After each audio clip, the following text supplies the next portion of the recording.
Hai, ketemu lagi di channel saya Risang Dananjaya.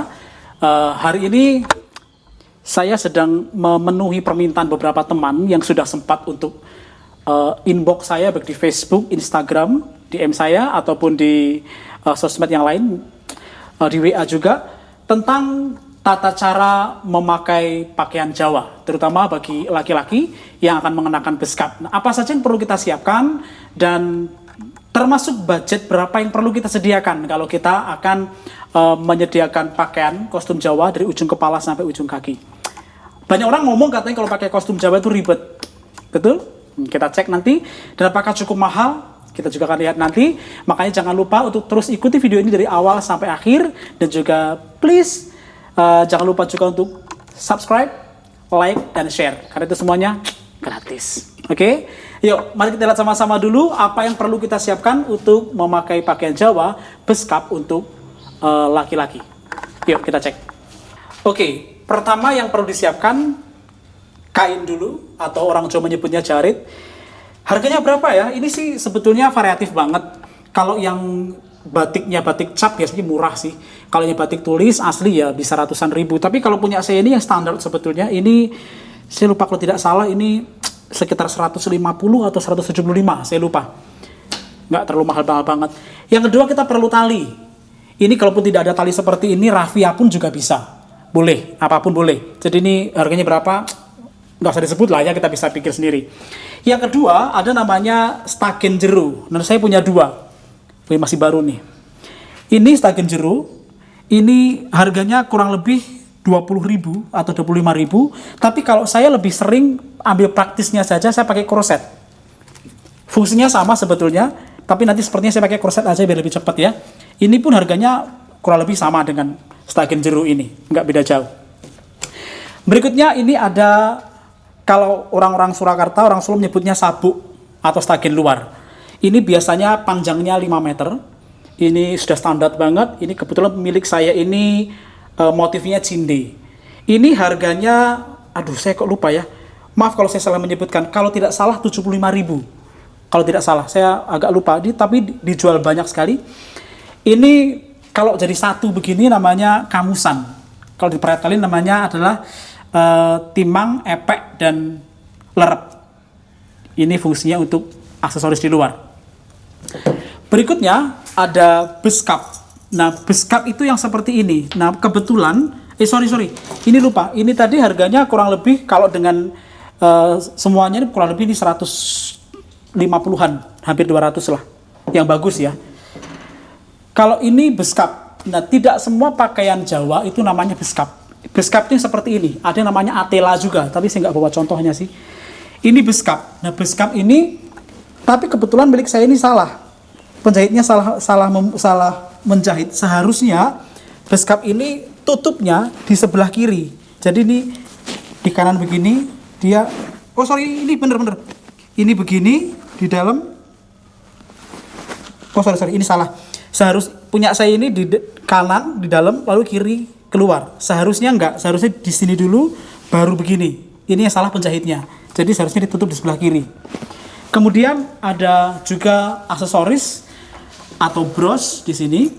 Saya punya beberapa, saya contohkan 3 saja, tapi nanti menurut saya lebih baik teman-teman kalau mau pakai pilih salah satu, jangan banyak-banyak, terutama untuk kepentingan MC Jawa. Karena kalau terlalu banyak aksesoris nanti derajatnya terlalu tinggi, nanti nyaingin mempelainya, nyaingin mantennya. Ini namanya Radio Laksono, ini khas Keraton Surakarta, lambang Keraton Surakarta. Atau juga bisa pakai yang bintang ataupun yang seperti ini, terserah bentuknya apapun. Yang pasti ini prinsipnya adalah dikenakan, dipakai di dada sebelah kiri, bukan di kanan. Oke? Sorry, kalau beskap tadi yang bagus rata-rata dengan kainnya ya sekitar 400.000 lah ya harganya. Kalau ini variatif juga, ini harganya mulai dari 50 sampai 150, 200 juga ada. Kalau ini saya lupa berapa, tapi rata-rata harganya antara 50 sampai 150.000 lah ya, kurang lebih segitu. Berikutnya ini ada keris. Keris ini macam-macam harganya juga. Kalau saya memakai ini, saya dulu beli harganya 150 atau 250, saya lupa ini.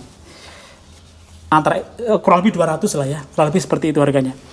Kemudian ada juga ini namanya samir. Ini tidak harus dipakai. Ini biasanya adalah tanda bagi para kerabat atau abdi dalam Keraton Surakarta. Kalau saya biasanya pakai ini, kalau dipakai di paha sebelah kanan. Nanti kita praktekkan.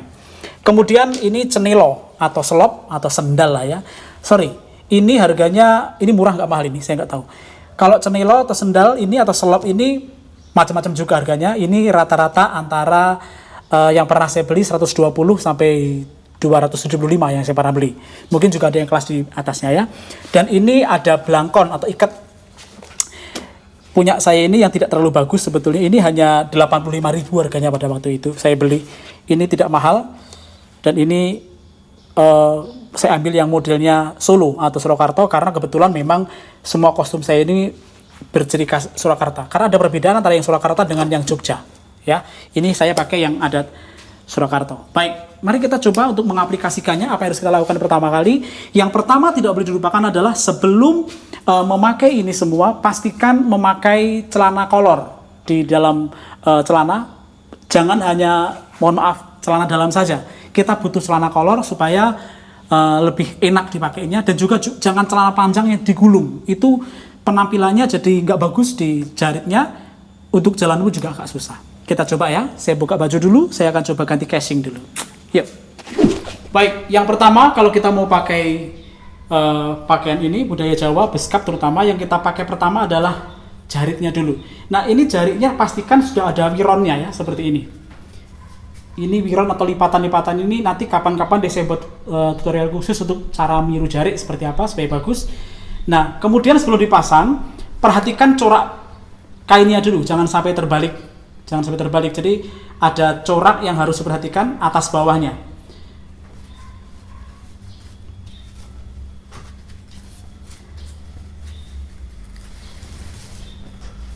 Oke. Nah kalau untuk kostum laki-laki,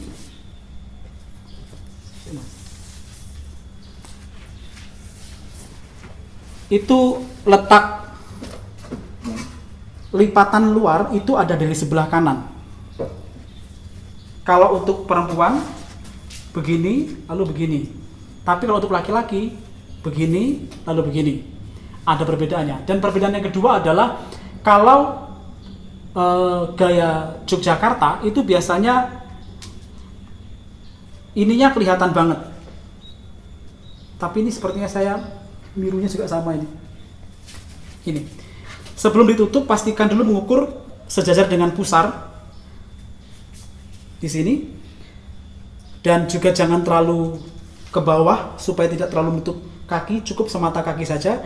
Setelah ini dibuat begini, tinggal meletakkan bagian kirinya. Kita atur dengan cara menarik bagian belakang sampai sejajar, cukup kuat. Ini kita tepatkan di posisi depan lagi. Ini posisinya lurus dengan pusar atau agak ke kiri sedikit boleh. Oke, setelah itu kita akan mengikatnya dengan tali terlebih dahulu. Ini yang tadi saya sebutkan bisa dengan menggunakan tali rafia tadi.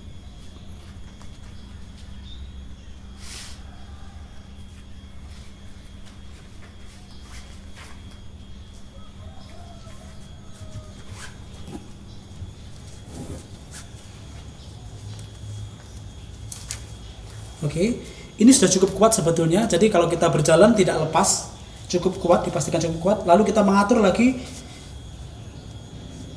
letak wironnya pas di tengah dan juga cukup untuk melangkah sehingga tidak terlalu susah untuk berjalan.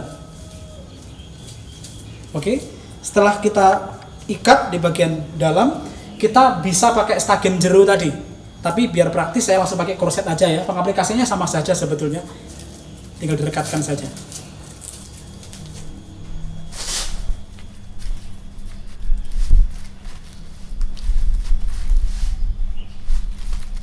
Tinggal tempel saja.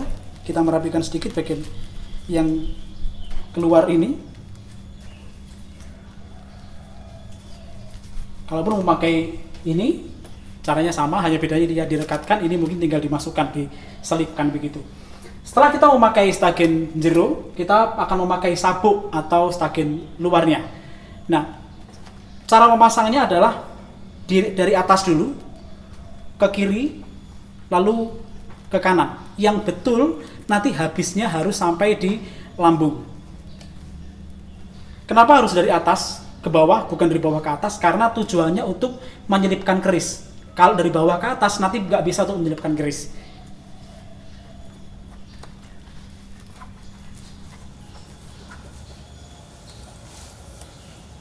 Di habisnya di lambung sebelah kiri.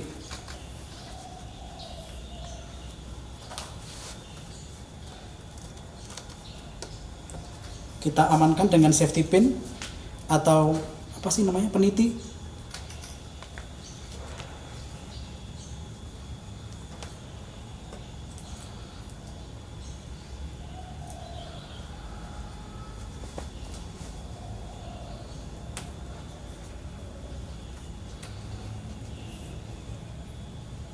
Ini kalau terlalu panjang bisa ditekuk ke dalam, dibuat begini, boleh. Tapi saya cukup sepertinya.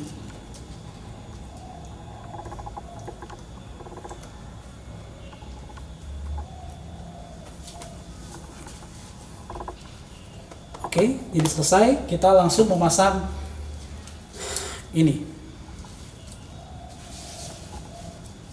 Ini cara memasangnya sama seperti memasang sabuk atau ikat pinggang di celana ya.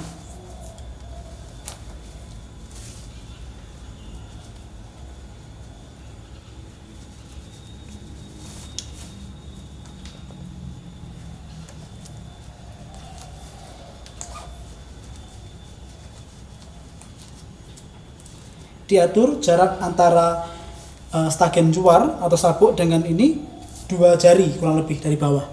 Jadi posisinya pasti seperti ini. Ini selesai, kita bisa langsung memasang samir. Ini seperti tadi saya sampaikan, ini sebetulnya tidak wajib dipakai, tapi ini biasa dipakai oleh para abdi dalam Keraton Surakarta saja atau para pangeran-pangeran. Nah, dipasangkannya sederhana sekali, diselipkan saja di sini di sebelah kanan. Tepatnya paha sebelah kanan. Kalau sudah, kita pakai beskap. Nah, ini tadi yang saya sebutkan salah jahit tadi. Aduh, sorry.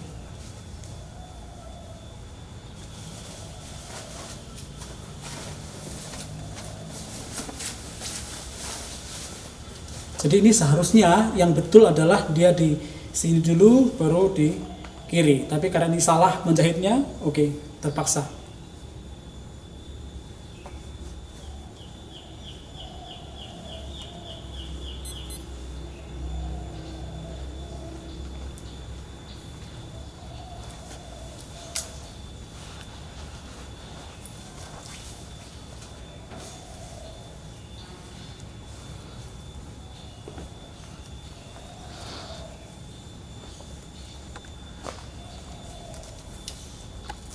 Oke, cukup.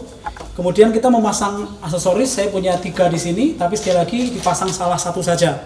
Kalau mau memakai yang ini, namanya Radio Laksono, ditempatkan di dada sebelah kiri, atau juga pakai bintang ini saja boleh. Ini di dada sebelah kiri sama, atau pakai ini. Kalau ini memasangnya hanya lebih mudah sebetulnya. Di kancing baju dan ditaruh di sini. Tapi kalau saya lebih suka memakai yang Radio Laksono. Saya sekali lagi menyarankan untuk tidak memakai semua atribut secara berlebihan. Cukup salah satu saja, itu sudah cukup menurut saya.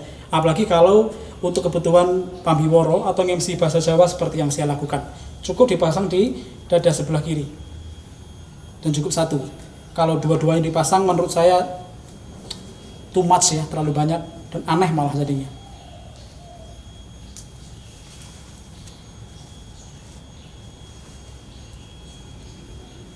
Ini lalu kita pasang keris. Cara memasangnya adalah begini.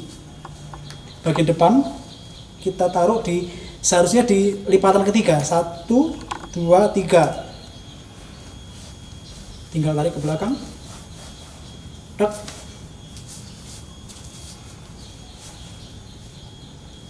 Sudah. Lalu kita juga memakai ikat atau belangkon. Cara memasangnya adalah kita di sini ada sudut di sini, ini lurus dengan hidung kita. Jadi supaya tidak miring, kita pasangnya begini.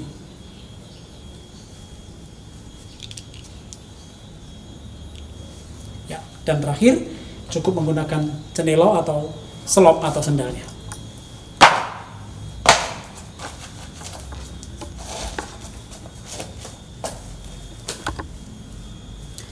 Oke, selesai. Hanya begini, tidak susah, tidak sulit, mudah sekali, praktis, dan juga tidak menghambat kita untuk berjalan. Dan kalau mau berfoto bersama, pose yang disarankan untuk manusia Jawa adalah berdiri, terlihat kerisnya, tangan kanan di dalam, tangan kiri di luar. Bukan begini, tapi tangan kiri di luar, karena dalam filosofi Jawa, tangan kanan di luar itu melambangkan keangkuhan. Tapi kalau tangan kiri di depan, itu melambangkan kerendahan hati. Oke? Sudah cukup.